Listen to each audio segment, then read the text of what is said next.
Good morning, my fellow brothers and sisters. I believe we all know and remember the young man, famously called Do Good. For some years now, we see him around church, always helping here and helping there, always singing a song, or simply chanting away, saying, if you do good, you're doing it to yourself, and if you do bad, you are doing it onto yourself.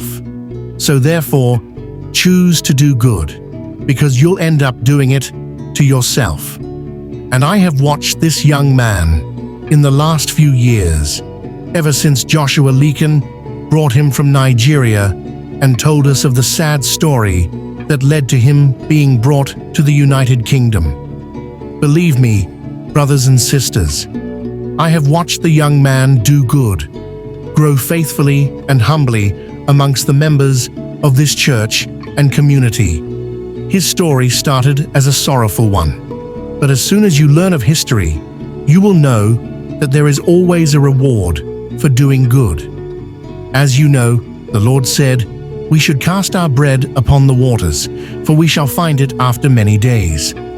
As you listen to this life-changing true story of our young Mr. Do Good, you will see that very word of God comes to life. Now everyone, with a round of applause, swing let us welcome Mr. Do Good to the altar to share his testimony and story. Mr. Do Good.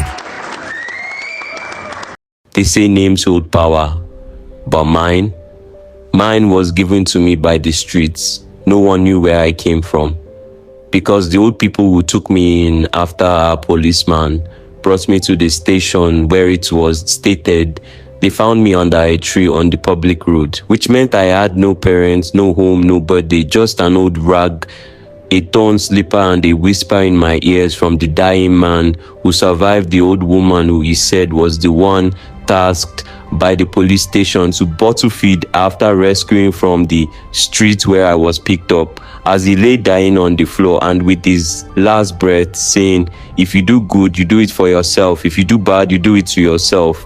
So do good, my son, because at the end of the day, it is for yourself you are doing it to.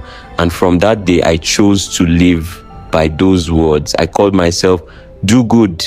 People said I was a beggar, and maybe I was, but I never begged for food nor money. Instead, I gave. I swept floors, carried water on my head, cleaned homes without asking for pay, and those who had something gave what they could, coins, bread, sometimes just a smile. And it was enough. They laughed at my rags, but never at my hands, because my hands were always doing something good. And when I walked, I sang, if you do good, you're doing it for yourself. If you do bad, you're doing it to yourself. So why not do good? Because it is yourself you are doing it to.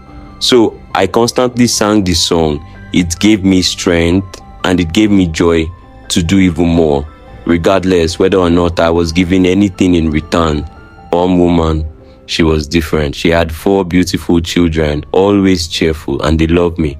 They'd run to me when they saw me passing, but their mother, she would make me work from morning till night, scrubbing, lifting, sweating. At the end of the day, sometimes a crust of stale bread, other times not even that. And I never complained. Her children would ask, Mom, why don't you give Mr. Do Good anything? And she'd shout, it's none of your business.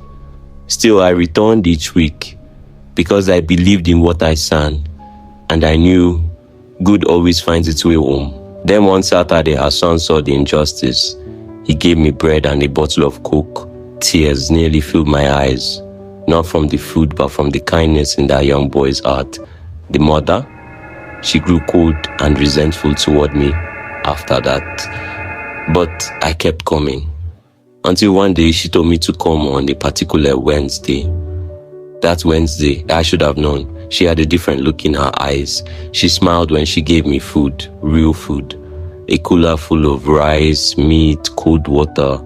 I was indeed very shocked, as she has never ever given me anything apart from stale slice of bread, at most 2 slices, but here she was, smiling so nicely, giving me a huge cooler of food that could sustain me for a day or 2. Then she said it was to make up for her past treatment.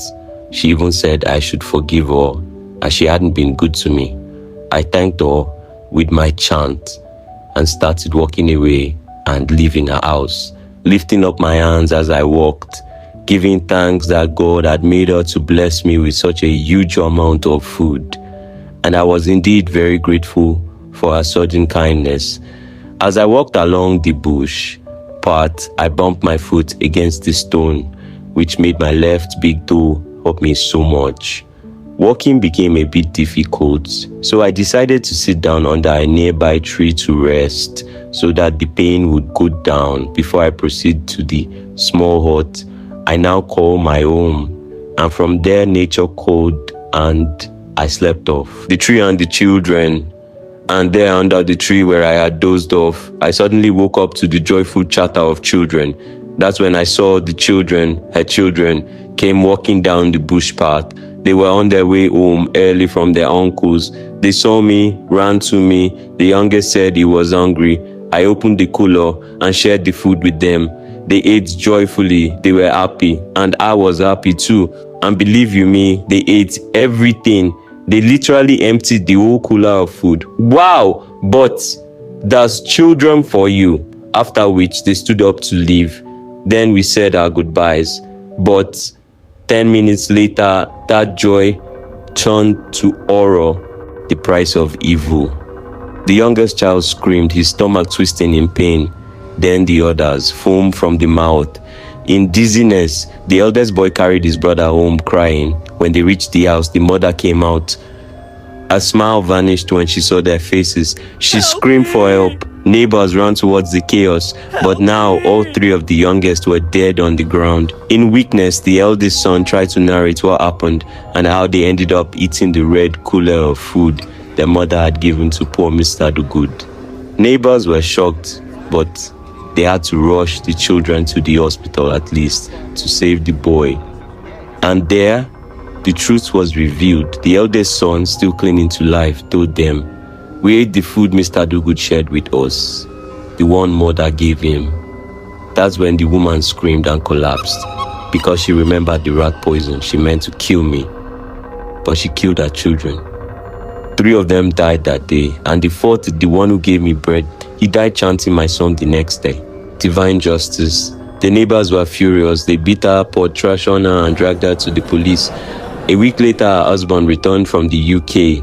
He was so excited and full of joy to be back home because papers were ready to take his wife and all the children to the UK. But he returned. He returned destruction and ruins. He buried his children. Then he found me. Still washing clothes, still singing, he wept and asked me to follow him to the police station to face the woman who had tried to murder me, but ended up ending a beautiful and promising future for the entire family. So sad. There she was, bruised, broken, haunted. I greeted her calmly.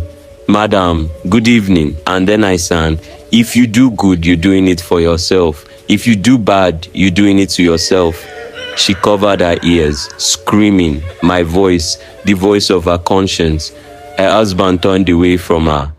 He told her, "I'm taking Mr. Dogood to the UK, the very man you tried to kill, but you ending the very lives of 4 innocent children, your own children, our children.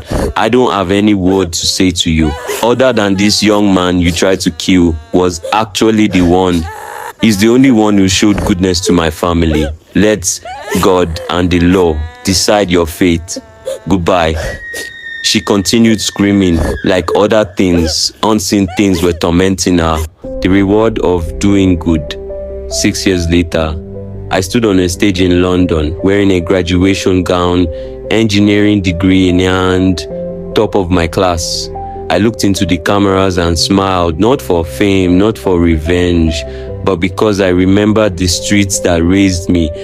I know there is a great probability that the parents that actually gave birth to me and never wanted me, they're probably alive somewhere in this world. I forgive them. And I know there are many children in orphanages or probably on the streets wondering like I did. Do not give up hope. You don't need to do anything bad. There is an unseen, all-seeing eye up in the sky, looking and watching you and protecting you. He protected me and made me something out of nothing. Continue doing good. It will come back to you for your good. And I now tell you and everyone watching this telecast, if you do good, you do it for yourself. If you do bad, you do it to yourself. So therefore, choose to do good, because in the end, it's yourself you're doing it for.